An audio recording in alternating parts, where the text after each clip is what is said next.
Hello everyone and welcome to the first Bradfangled Halloween special. I decided that a video such as this required a bit of exposition that actually shows my face, well kind of, I guess. So during this episode I will be cutting back and forth each time I introduce a new game. So with Spooky Bits, I'll be taking a look at 5 horror-themed video games from varying platforms. What became abundantly clear to me as I was conceptualizing Spooky Bits was that horror games, for the most part, are strangely difficult, and it took me quite some time before I settled on my selection. So without further delay, let me start with the toughest game on the list, Gargoyles for the Sega Genesis.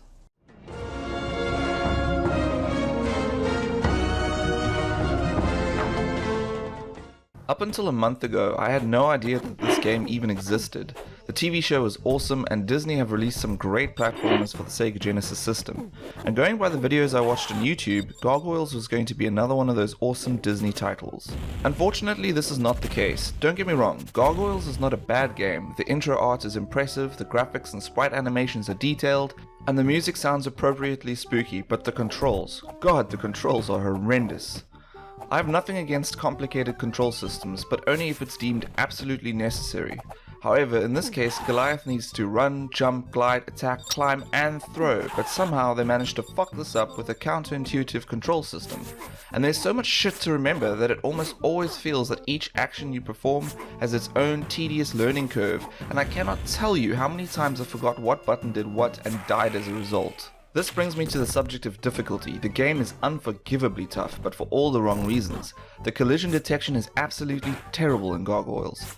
Something as simple as trying to kill an enemy is turned into a chore when you just cannot hit the fucker. The easiest method is to either get the drop on them and pick them up and toss them, but if you barrel in, there are times where you can be standing right in front of one, clawing at them with your attack button and nothing happens.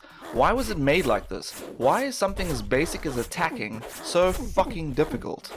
And of course there are boss battles. Thor appears to be the first one, and god damn was that a pain in the ass. I can only imagine how horrific the rest of them are, as I couldn't even get past level 2. There are times when you need to jump from these chandelier type things that have spikes on them to progress vertically, and Jesus was that painful. I unfortunately deleted that footage in error and refused to play any further, so you'll just have to use your imagination. I really wanted to like this game, and who knows, maybe I will return to it one day, but for now, fuck this game.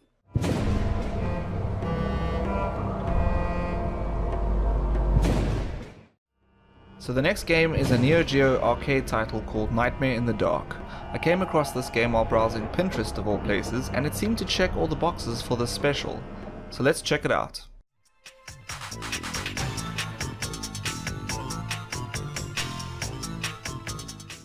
Firstly, Nightmare in the Dark is the newest game I've looked at since starting the channel, as it was released in 2000, but given that it's 18 years old, it's fair to say that it counts.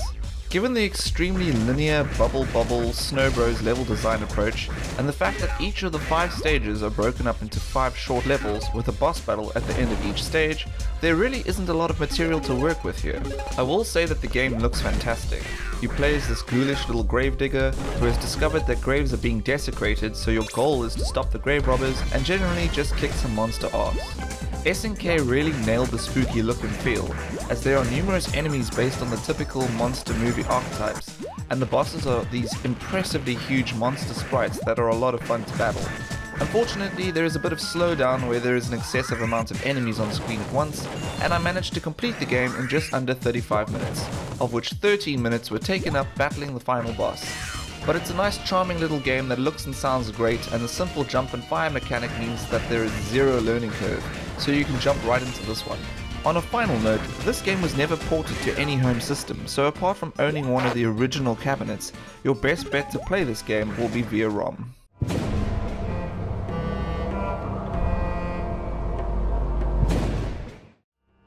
Sticking with SNK, this next entry is called Mutation Nation, and after posting a screenshot of this game on Twitter, not knowing what the title was, a special shoutout goes to Twitter user Nulak, who saved the day and inspired me to check the game out.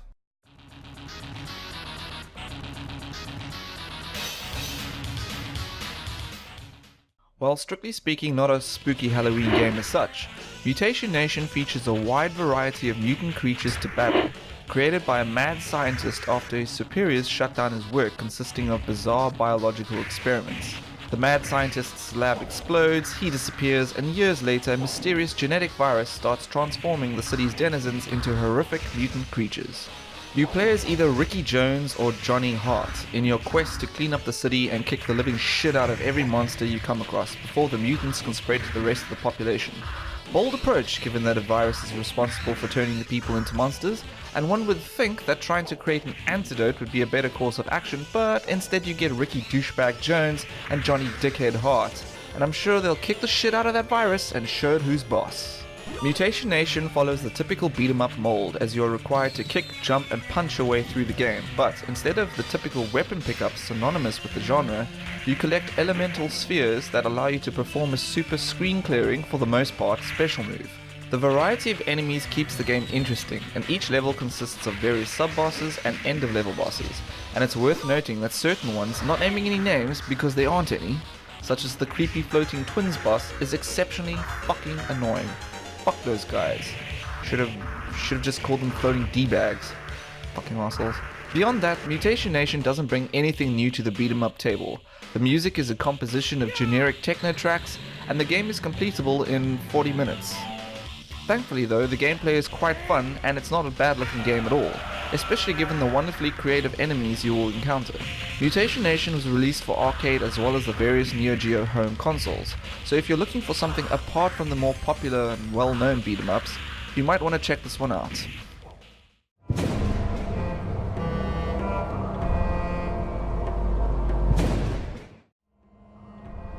Moving on to Castlevania Bloodlines for the Sega Genesis.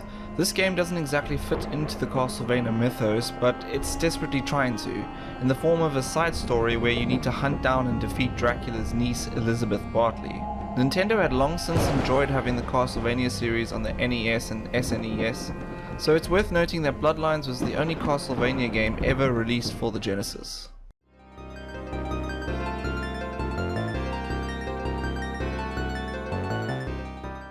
I'm in two minds about this one.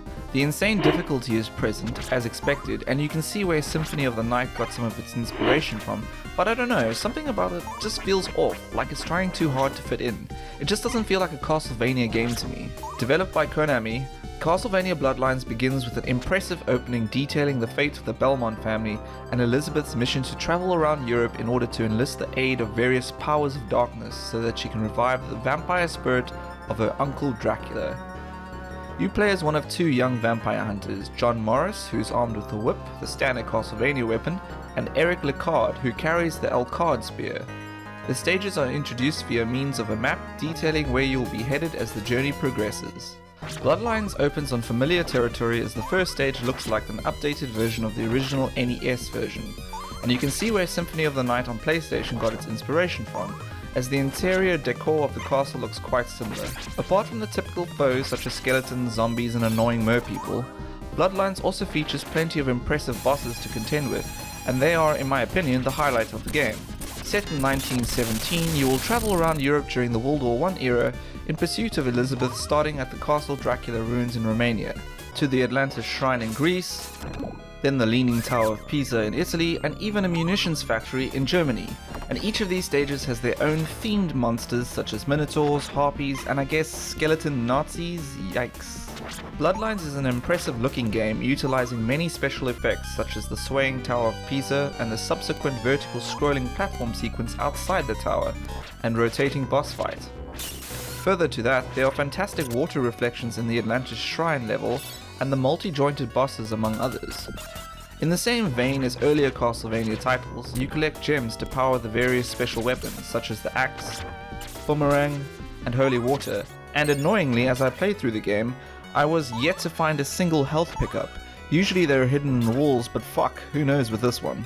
Overall, Castlevania Bloodlines ticks all the boxes, however, as I previously stated, it still doesn't really feel like a Castlevania game to me. It does however stand alone as a great Genesis platformer well deserving of your time.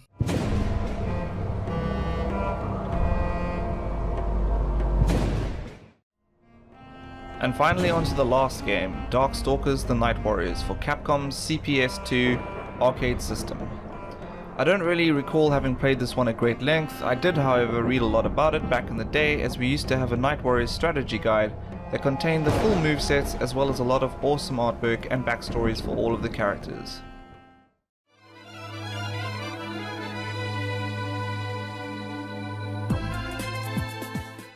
Capcom wanted to create a monster fighting game where all of the characters were classic Universal movie monsters such as Frankenstein's monster, Dracula, Wolfman, etc. However, they couldn't secure the rights for the characters, and so they decided to create their own. There seems to be multiple accounts of what led to the development process, but the most likely one had the series creators task those involved with coming up with backstories for each of the characters to create a richer mythos. Capcom utilized a tweaked Street Fighter 2 engine. However, unlike Street Fighter, Darkstalkers has a much higher learning curve, and newcomers who wish to jump right into the game would have been kicked out just as fast, as Darkstalkers is not an easy fighting game to get into. However, take the time to learn the movesets and a few combos and you will enjoy this game much more. Characters take inspiration from the various monster archetypes such as vampires, werewolves, science experiments, zombies and so forth. Capcom have created a delightfully spooky world brought to life thanks to the CPS2 arcade system. The levels and characters are bright and detailed, and the game has 3 selectable speeds ranging from normal to stupid fast. The gameplay is fast and frantic, and out of the 10 selectable characters you will definitely find one that suits your playstyle, as each character handles differently from the next. Darkstalkers is a lot of fun and it is incredibly well designed, and should you tire of single player story mode, you have the option of kicking the shit out of a friend or family member in versus mode. This game was also ported to PlayStation in 1996 and spawned 2 direct sequels. If you are looking for a challenging fighting game with a spooky twist, you can't go wrong with Darkstalkers.